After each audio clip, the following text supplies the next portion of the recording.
আছে, গোটা জাহান্নাম তাকে তোলপাড় করে দেবে। এত জোর চিৎকার মারবে, জাহান্নামের এক প্রান্ত থেকে আর এক প্রান্তে তারা দৌড়বে, তারা ছোটাছুটি করবে, এবং তাদের ওই ছোটাছুটি দৌড়াদৌড়ি এবং তাদের ওই চিৎকার অন্য জাহান্নামীরা বিরক্ত হয়ে প্রতিদিন আল্লাহকে দরখাস্ত দিবে, মাবুদরে যদিও জাহান্নাম, আল্লাহ তুমি ওদেরকে অন্য জাহান্নামে করে দাও আর আমাদেরকে অন্য জাহান্নামে করে দাও। মাবুদরে এদের আচরণ এমন হয়ে গেছে, এক জাহান্নামে থাকতে ইচ্ছা করছে না। সেই 4 শ্রেণীর লোককে, 1 নম্বরে হলো নিজের শরীরের মাংসকে নিজেই দাঁত দিয়ে টেনে ছিঁড়বে।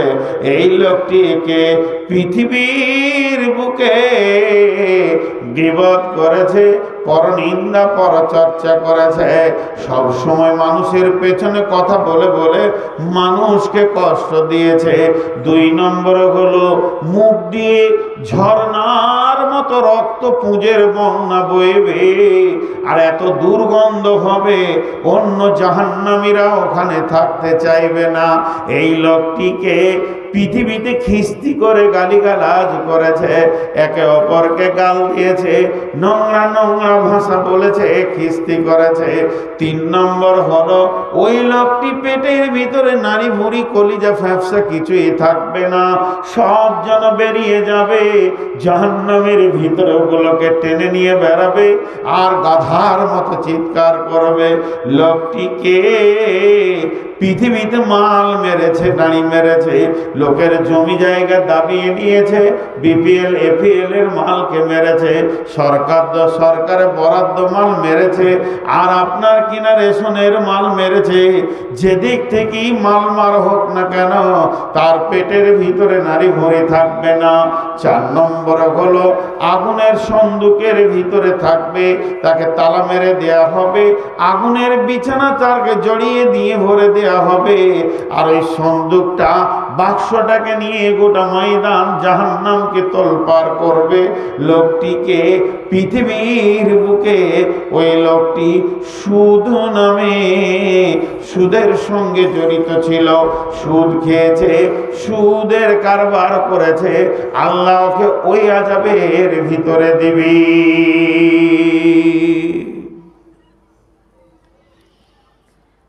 জাহান্নাম বড় কঠিন জায়গা, প্রতিবার বলছি এটা আমি। আল্লাহ আমাদের সকলকে জাহান্নাম থেকে মুক্তি দান করুন, আমিনও বলছি।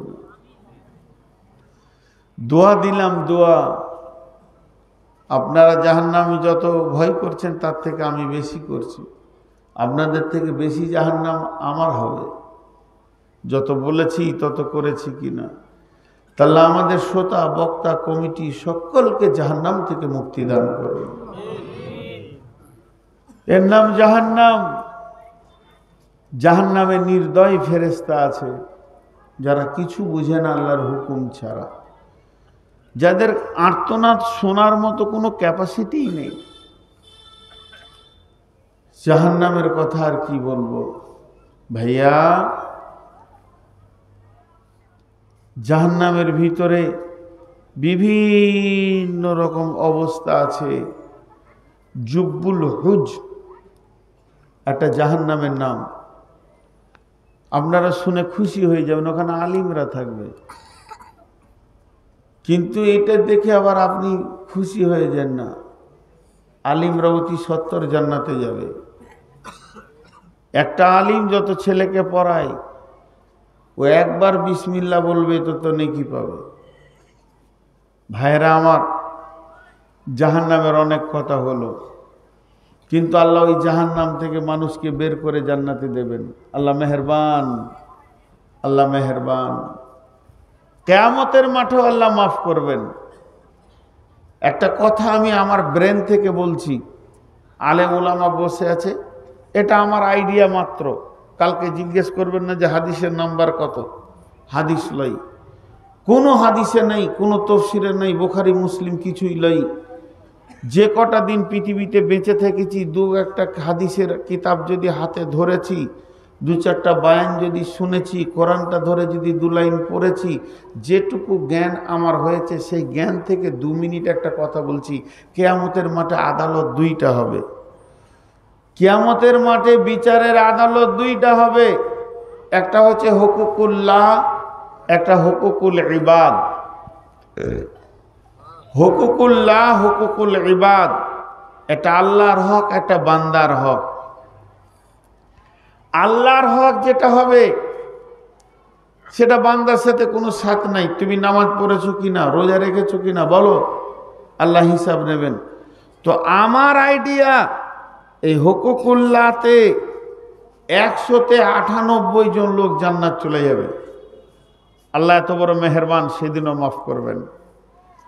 কিন্তু হুকুকুল ইবাদ যেটা হবে 100তে 99 জন জাহান্নাম চলে যাবে। মানুষকে সেদিন মাফ করবে না।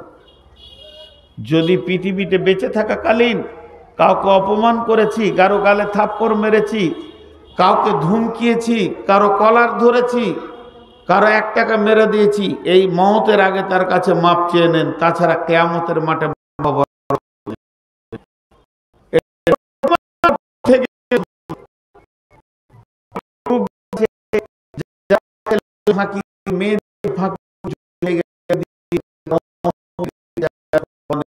কি করে আপনার পার হওয়ার রাস্তা আছে।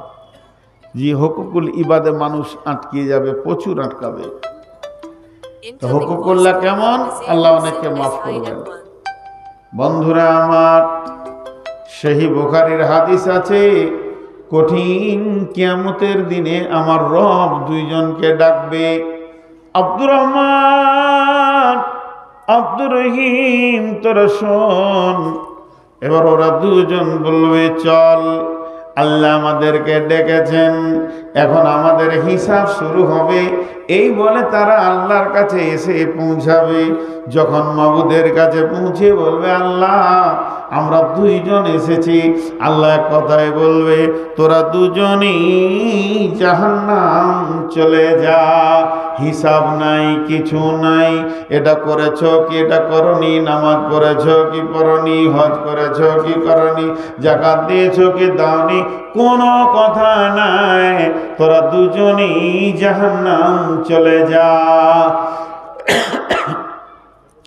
যখন এই কথাটা বলে দেবে, দৌড়তে শুরু করবে। একজন জাহান্নামের আগুনের দিকে দৌড়তে শুরু করেছে, দ্রুত গতিতে দৌড়বে। আর একজন 1 পা ফেলবে, একবার আল্লাহকে দেখবে, আবার 1 পা ফেলবে, আবার একবার আল্লাহকে দেখবে। এইভাবে যেতে থাকবে। আল্লাহ তাবারাক ওয়া তাআলা ফেরেশতাদেরকে বলবে, ওই 2 জনকে ধরে নিয়ে আয়। ওদেরকে যখন ধরে আনা হবে, রব্বুল আলামিন বলবে, আব্দুর রহিম রে, আব্দুর রহমান রে, তোদেরকে তো আমি বলেছি জাহান্নাম যা, তোরা জাহান্নাম যেছিলি কিনা বল। তো বলবে, আল্লাহ আমরা তো জাহান্নাম যেছিলাম। তখন আব্দুর রহমানকে বলবে, তুই একবার করে আমার দিকে দেখছিলি আর 1টা করে পা ফেলছিলি কেন, তুই বল।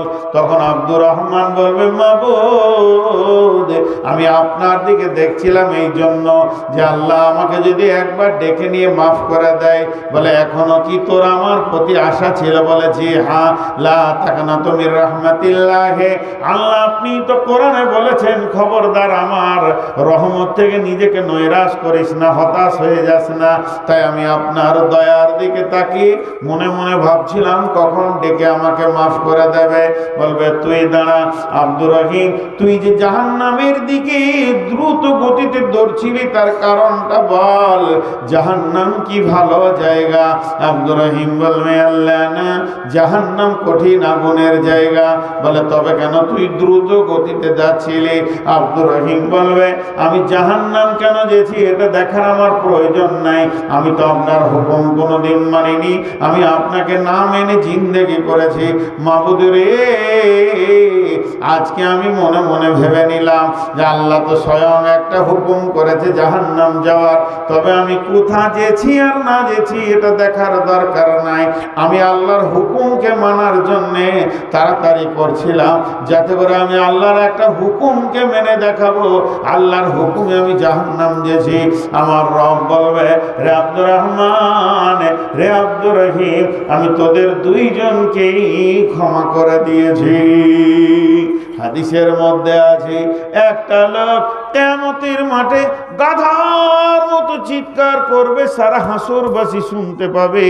শুধু চিৎকার করবে না, এইভাবে মাটি মাখবে, গোটা গায়ে মাথায় সে মাটি মাখবে। আমি হালাক হয়ে গেলাম, আমি শেষ হয়ে গেলাম, না আর আমার জীবনের মূল্য নাই। কেন, কি হয়েছে? বলে, আমার নেকি আর নেকি, শুধু একটা নেকির অভাবে পড়ে গেছি। একটা নেকি যদি আমি পেয়ে যাই, আমার জান্নাতের ফয়সালা হয়ে যাবে। তখন একজনের বিচার হয়ে গেছে, এটা জাহান্নামের লাইনে লোক দাঁড়িয়ে আছে, একটার পর একটা জাহান্নামে পড়তে রয়েছে। ওই লাইনে থাকা একটা লোক বলবে, ভাই এদিকে আয়। বলবে, না, তোর সঙ্গে তো কোনো কাজ নাই, তুই নিজেই তো জাহান্নামের লাইনে দাঁড়িয়ে আছিস, তোর সঙ্গে আমার আর কি কাজ আছে? তোর সঙ্গে কোনো কাজ নাই, তুই আমার কিছুই করতে পারবি না। ও তখন চাপ দিয়ে বলবে, ভাই রে, আমি তো জাহান্নাম যেছি, তোকে ডাকছি, তুই একবার আয়। তখন ওর কাছে যখন যাবে, বলবে, দেখ আমার গুনার গুনাহ শুধুমাত্র একটা নেকি, চলো আমার নেকিটা তুই নিয়ে নি, জান্নাত চলে যা। যখনই নেকিটা পেয়ে যাবে, এত জোর লাফাবে, আনন্দ করবে, আমি বেঁচে গেলাম, বেঁচে গেছি, বেঁচে গেছি, কামিয়াব কামিয়াব, এই বলে দ্রুত গতিতে দৌড়তে শুরু করবে।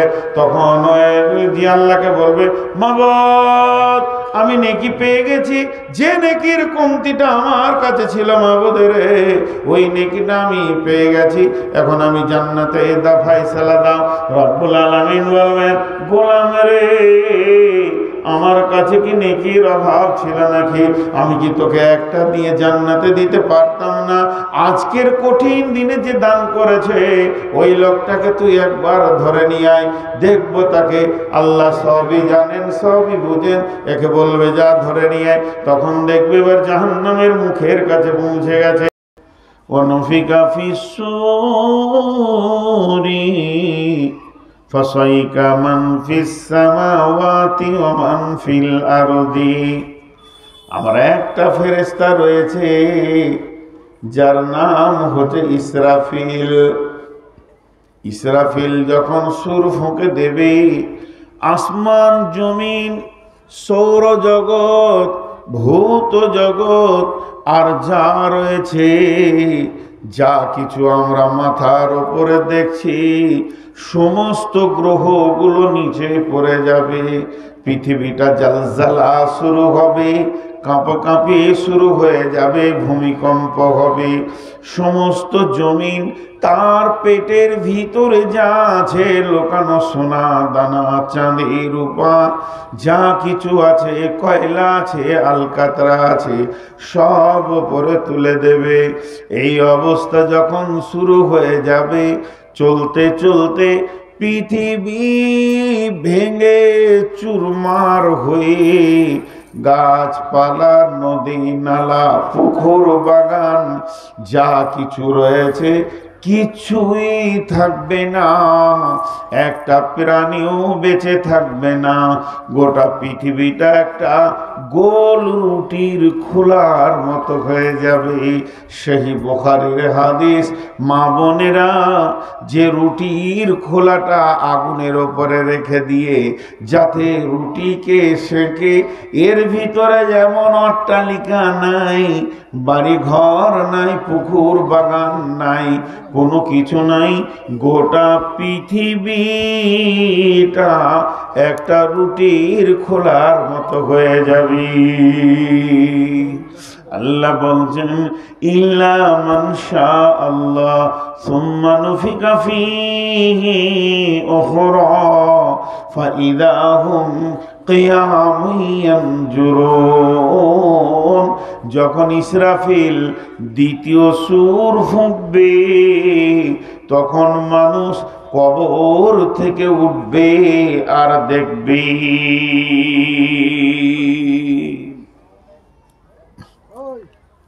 দুটি কথা, ইসরাফিল সুর ফুঁকবে কিন্তু দুইটি।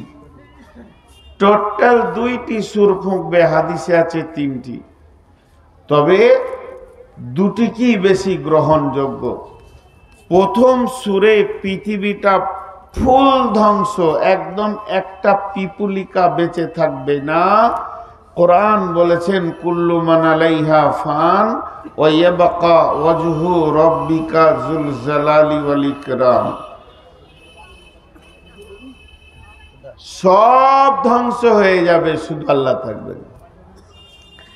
এই ধ্বংস অবস্থায় পৃথিবীটা থাকবে কতদিন? ইসরাফিল যখন দ্বিতীয় সুর ফুঁকবে, আমরা সব মাটি চাপা পড়ে থাকব।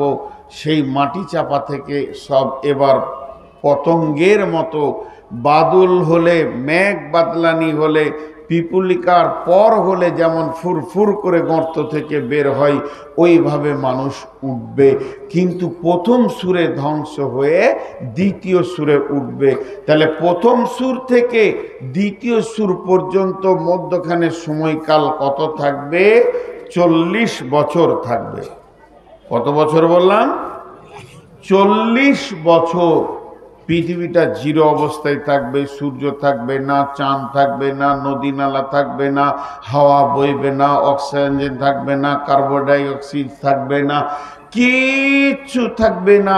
Zero zero zero. 40 বছর। 40 বছর পর যখন ইসরাফিল দ্বিতীয় সুর ফুঁকতে শুরু করবে, তখন সব মানুষ দল দল উঠবে। কেমন ভাবে উঠবে? ওয়ানুফিকা ফিস-সূরি ফাতাআতুনা আফওয়াজা। আল্লাহ তাবারাক ওয়া তাআলা বলছেন, যখন দ্বিতীয় সুরটা ফোঁকা হবে, মা আমার, বোন আমার, বেটি আমার, মানুষ দল দল উঠবে। ওই দলটা কেমন হবে? ওই দলের কি রকম ভাবে বিভাজন হবে? মালদার দল আলাদা, মুর্শিদাবাদের দল আলাদা, দিনাজপুরের দল আলাদা। জি না, জেলা বেসিসে হবে না। তাহলে কি রাজ্যে দিয়ে ভাগ করা হবে? জি না। তাহলে কি ভাষার ওপরে ভাগ করা হবে? যারা বাংলা বলে তারা আলাদা দল হয়ে দাঁড়াবে, যারা ইংরেজি বলে তারা আলাদা দাঁড়াবে, যারা উর্দু বলে, হিন্দি বলে, এরা আলাদা দাঁড়াবে। জি না, ভাষার ওপরেও দলটা হবে না। তাহলে দলটা কেমন হবে? ওয়ানুফিকা ফিস-সূরি ফাতাআতুনা আফওয়াজা। এই দলটা হবে বন্ধুরে আমলের ওপরে হবে। সারা পৃথিবীর যত মুশরিক আছে এক জায়গায় জমা হয়ে যাবে, যত কাফের আছে এক জায়গায় জমা হয়ে যাবে, যত আপনার নাস্তিক আছে এক জায়গায় জমা হয়ে যাবে, যত মুনাফিক আছে এক জায়গায় জমা হয়ে যাবে। সারা পৃথিবীর ভিতরে যত মুমিন আছে এক জায়গায় দাঁড়াবে, মুত্তাকিরা এক জায়গায় দাঁড়াবে, শহীদেরা এক জায়গায় দাঁড়াবে। আমলের উপরে দলটা ভাগ হয়ে যাবে। আর এইভাবে তারা কিয়ামতের ময়দানে উঠবে। আল্লাহ তাবারাক ওয়া তাআলা একটা হুঙ্কারের কথা বলেছেন, ফাইন্নামাল হিয়া জাজরাতু ওয়াহিদা ফাইদা হুম বিশাহিরা। ফাইন্নামা হিয়া জাজরাতু ওয়াহিদা। আল্লাহ সেদিন একটা হুঙ্কার মারবে, ফাইদা হুম বিশাহিরা। সারা পৃথিবীর মানুষকে এক জায়গায় জমা করে দেবেন। এরই নাম হচ্ছে কিয়ামত। আল্লাহর নবী বলছেন, সেই দিন মানুষ যে উঠবে হুফাতান গোরাতান গোরলান, সেদিন মানুষের পায়ে কোনো জুতো থাকবে না, শরীরে কাপড় থাকবে না। আর পুরুষদের যে এখন খাতনা দেওয়া হচ্ছে, লিঙ্গের মাথা কেটে দেওয়া হচ্ছে শরীয়তি নিয়মে, এই কিন্তু সেদিন এটা থাকবে না। সব পুরুষের লিঙ্গ ছেদন থাকবে না, থাকবে না শরীরে কাপড়, থাকবে না পায়ে জুতা, মাথায় ছাতা। এই হালাতে তারা হাসরের ময়দানে গিয়ে উঠবে।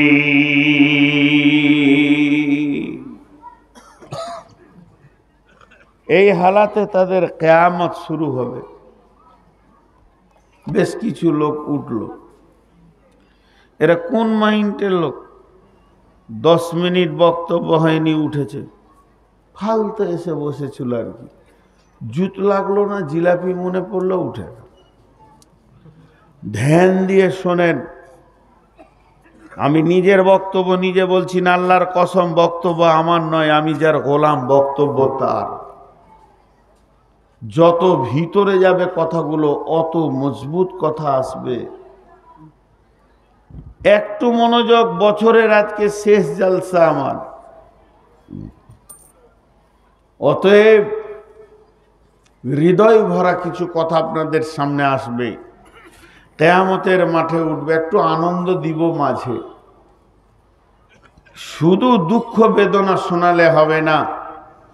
তো কিয়ামতের মাঠে উঠেই তারা দেখবে, আল্লাহ তাবারাক ওয়া তাআলা কোরআনে বলছেন।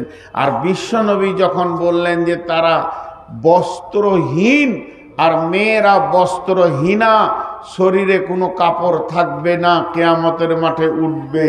আম্মা জান আয়েশা রাসূলুল্লাহ সাল্লাল্লাহু আলাইহি সাল্লামকে প্রশ্ন করলেন, ইয়া রাসূলুল্লাহ, কি নারী পুরুষ একসঙ্গে? বলে হ্যাঁ একসঙ্গে। তাহলে কি একজন আরেকজনকে দেখবে না? বিশ্বনবী বলছে দেখবে কোথা, তার থেকে আল্লাহর আযাব আরো বড় কঠিন হবে। চিন্তা অন্যদিকে দৌড়বে, তাদের দেখার মতো সময়টা থাকবে না। এর নাম কিয়ামত, এর নাম কিয়ামত। আর আল্লাহ তাবারাক ওয়া তাআলা এটা সংঘটিত করবেন। এখন আমার প্রশ্ন আপনাদের কাছে, ইউটিউবে আপনারা আমার অনেক বক্তব্য শুনেছেন, প্রশ্ন করার আগেই উত্তর দিয়ে বসছেন যে কিয়ামতের মাঠে যে সব মানুষ উঠবে, ওঠার পর এক জায়গাতেই থাকবে, বেঈমান ইমানদার সব এক জায়গায় থাকবে। কিয়ামতের মাঠে মাঝে মাঝে ঘোষণা হবে, এলান হবে, এক একটা এলানের পর মানুষের রূপ এক এক রকমভাবে চেঞ্জ হবে, এর নাম কিয়ামত। কিন্তু কিয়ামতের মাঠে প্রথম প্রয়োজনটা কি? মানুষ হলো প্রয়োজনীয় প্রাণী। আমি এখানে এসে খেয়েছি, আমার প্রথম প্রয়োজনটা সেরে নিয়েছি। আমার দ্বিতীয় প্রয়োজন ছিল আমাকে রেস্ট নিতে হবে, সেটাও নিয়েছি। আমার তৃতীয় প্রয়োজন ছিল আমাকে পানি পান করতে হবে, পেয়েছি। এখন স্টেজে উঠেছি। তো মানুষ হচ্ছে প্রয়োজনীয় প্রাণী, এর পেছনে সব সময় প্রয়োজন থাকে। তো কিয়ামতে উঠে প্রথমে কি দরকার? কিয়ামতের ময়দান তো আলো থাকবে না, আন্ধার। এইটাই কিয়ামত হবে, এই মাটিটাই যেটা আপনি আমি বসে আছি, এই মাটিটাই কিয়ামতের ময়দান হবে। আসমান হবে না, 7 তবক আসমান, প্রথম আসমান, দ্বিতীয় আসমান, তৃতীয় আসমান, চতুর্থ, পঞ্চম, ষষ্ঠম, সপ্তম, এই আসমানে কিয়ামত হবে না।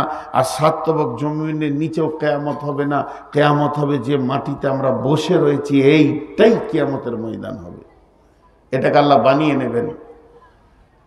থাকবে না চন্দ্র, থাকবে না সূর্য, থাকবে না তারকা, বিদ্যুৎ প্রকল্প আগেই শেষ হয়ে যাবে, পাওয়ার হাউস থাকবে না, ব্যাটারি থাকবে না, বাল্ব বলে কিছুই থাকবে না। এমনকি মোমবাতি দেশালাইও সেদিন থাকবে না। থাকবে না কয়েকটা জোনাকি পোকা যা আপনাকে ন্যূনতম সামান্য আলো দেবে, অথচ আমরা আলো ছাড়া চলতে পারি না। এতগুলি লোক হযরতে আদম থেকে নিয়ে কিয়ামতের দিনে যেটা জন্ম নেবে, সেই পর্যন্ত সব মানুষকে আল্লাহ কিয়ামতের ময়দানে জমা করবেন। অথচ আলো নাই, আলো নাই, আলো নাই, আলো নাই। কিন্তু আমার আল্লাহ কোরআনে বলছেন আলো একটা, সেখানে বিদ্যুৎ গতিতে দৌড়বে। আলো একটা কিয়ামতের ময়দানকে আলোয় আলোকিত করবে। সেই আলোটা কি? বিসমিল্লাহির রহমানির রহিম।